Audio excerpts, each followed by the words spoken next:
Good morning. Welcome back at 7:30. I'm Maddie Kurth, and Hannah Gard is in the studio with your Weather Authority forecast. I can already tell you, though, it's a good one.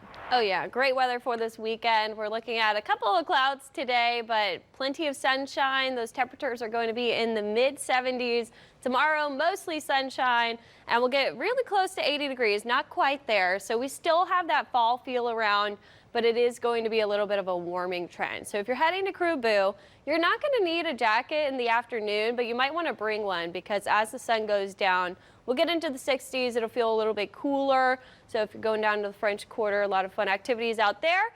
The lows the next 2 days are still going to be cool though. So we get to the 50s on the North Shore, going to feel very cool into the evening hours tonight. And then we'll be in the 60s on the South Shore. It's actually cooler Monday morning though. The reason for that, the winds are going to die down. So we could see some 40s in Bogalusa and then 50s more widespread on the South Shore than what we'll see for tomorrow. This is the winds right now. You can see they're still pretty breezy from the northeast. We're almost 30 miles per hour in some areas offshore.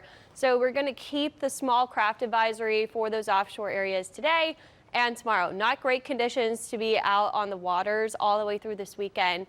But by Monday, we'll see the winds tapering off. So that'll be a much better time to get out there. The reason it's so windy though offshore is we're seeing high pressure over the eastern U.S. You can see it's really cool underneath that. And down to the south, we have a tropical storm. This is Tropical Storm Nadine that formed overnight. Between the strong low pressure of this storm and that high pressure, we have what's called a pressure gradient. That's the difference between those two pressures, and that's what causes the wind. So the winds are strong between those two strong features. So we're going to see that continue until Nadine dissipates, which is exactly what's going to happen. This is not anything for us to worry about, although you can see it really blew up and came together overnight. We have that tropical storm impacting places like Belize and the Yucatan, and then it's going to weaken as it heads inland straight to the west.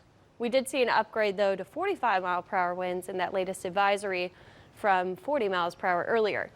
We also have this area that we're watching near the Caribbean and the Bahamas. This is a medium chance of developing as it heads westward. If we do see a storm form, it's either going to taper out as it heads west or it could turn northward very sharply. This is not going to make it to the Gulf of Mexico, so we're not worried about this. At this point in the year, as we have those cold fronts coming down from the north, it's going to be almost impossible to get anything into the Gulf of Mexico, so we're just dealing with a change as in the temperatures are warming. So we're going from that fall feel to a little bit warmer, and the 80s are going to be back this week. Although it's slow warming. By Tuesday, that's when we get to the 80s, which is our average now. So that's where we should be for the time of year. And then we get a little bit above that even Thursday and Friday. Our morning lows are also going to start to heat up a little bit. We go from that really cool fall feel in the morning in the low 50s north and west of the lake. We'll get to above normal in the 60s again by the start of next weekend. So it will be a different feel for next Saturday and Sunday. On water vapor, there's a big low pressure feature here. You can see that's digging straight south. The reason it's not really moving east is we have high pressure that's building in over the eastern parts of the U.S. This is going to shift to the west. You see that low passing by.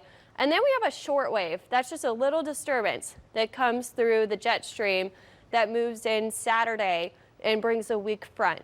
This isn't going to do much for us because it's not a big digging low pressure system, but I do think that we could see that keep our temperatures around normal. We went from above normal, plummeted below normal the past couple of days, so that was a real fall feel, but we're not going to see much of a difference now because we don't have any strong weather features coming through. So right now we're in the 60s, we're seeing some 50s on the North Shore, and we have that breeze.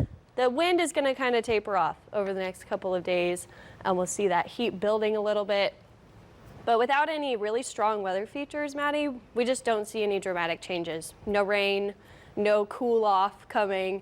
It's just going to kind of taper off to right around average for the time of year. Well, look, if you had to pick just kind of what weather would just stick around and not have any really big fanfare for it, you would want to pick this kind of weather because everybody's in a good mood when you step outside. Yeah, we're not stuck in the heat. It's not too cold. This is going to be right there in that happy middle ground. The only thing that's not great is we're not getting rain. So make sure you're watering those True. plants because they're going to be a little bit unhappy with this pattern. Feed the plants, feed the grass, all of it. We'll take care of it. Exactly. Thanks, Hannah.